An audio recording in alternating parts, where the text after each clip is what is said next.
我的儿在天井里蹒跚，他扶着我儿时常扶的红木方屋子，独自嬉戏在天井的一隅。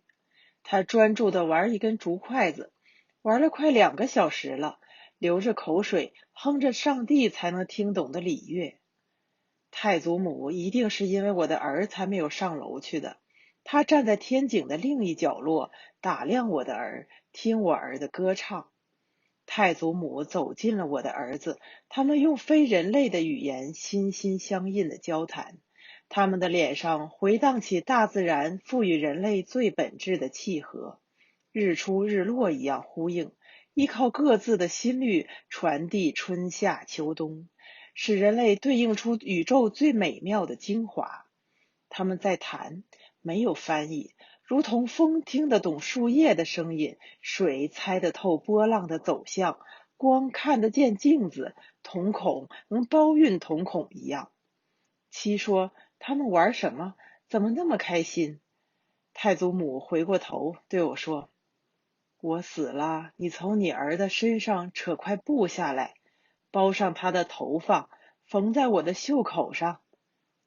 我说：太奶奶，您说什么死？您老还小呢。太祖母说：别忘。我便说：好的。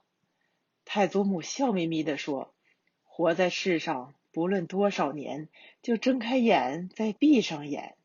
要说到千年寿、万年寿，还是在阴间里头。一块布，你记好了，千万不要忘了。太祖母的100岁生日渐渐临近，我的整个家园被一层恐怖笼罩着，仿佛拆迁的烟尘，无声无息飘落在我家的桌面、瓷器的四周。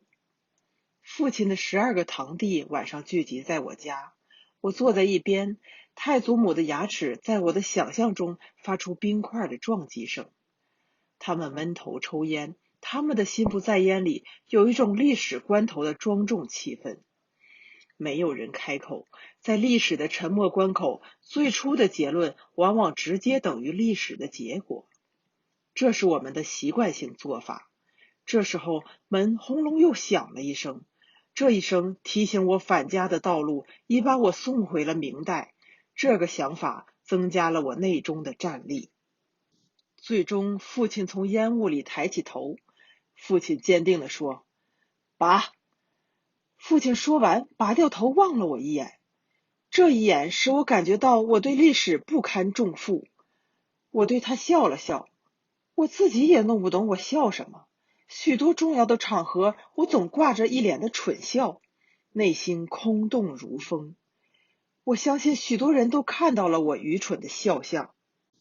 一切全安稳下来后，妻抱怨说：怎么这么乱？你们家怎么这么乱？